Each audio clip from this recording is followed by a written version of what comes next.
Arcade Heroes.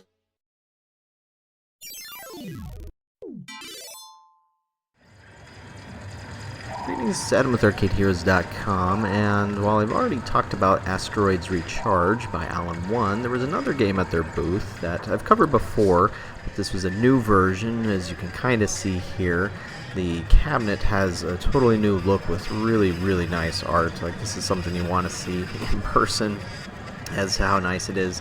The control panel there with the start buttons has comic book art that and with panels that explain how to play the game. And here the founder of Alan-1 is showing off how to do the MLES, where it's the Major League Esports app. You use your phone to log in. When it shows the QR code, you have to create your account first on your phone, but then it allows you to gain league points within there, where they have a world championship every year in January. That's coming up pretty soon, as well as tracking achievements, tracking your score. And in fact, if your score gets beat on a machine, it will tell you, it'll notify you through the app that your score was beat. You need to go back and pick it up.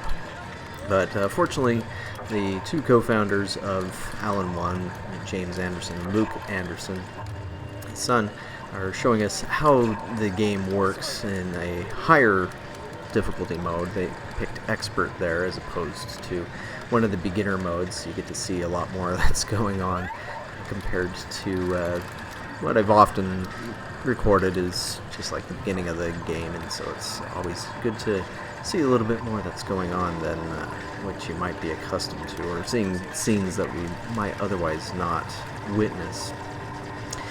But the basic premise of it is similar to Joust, of course, where you're riding upon a gigantic bird creature. I guess Joust was ostriches. These seem more like, I don't know if you call them griffins or just really, really big birds, not exactly pterodactyls.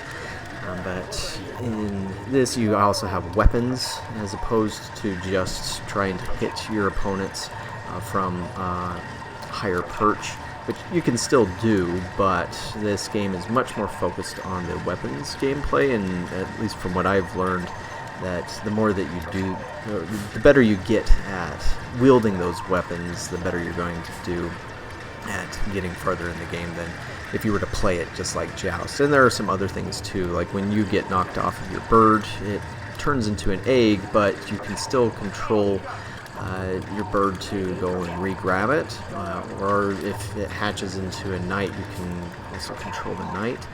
There's also bird food for upgrades, and so it's definitely got a lot more depth to it than your Joust normally would. And so definitely worth checking out. There is going to be not just the 2-player model, but the 4-player model, where things get a little crazier. There is a Steam version of this, and there are versions in the works for other consoles such as Xbox and Nintendo Switch. So stay tuned for more on that. I believe the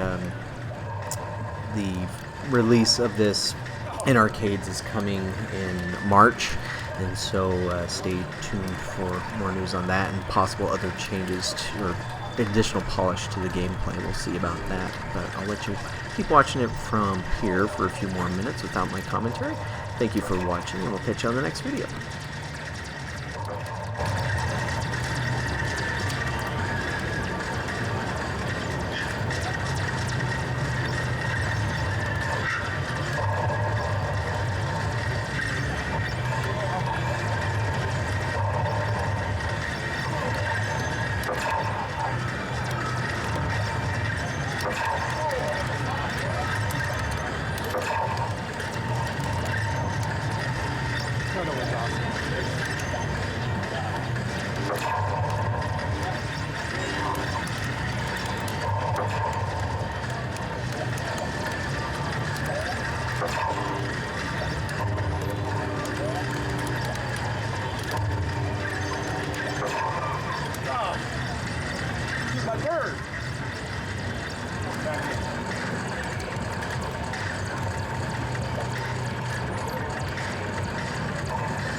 Gladiator roll. Oh, you got him.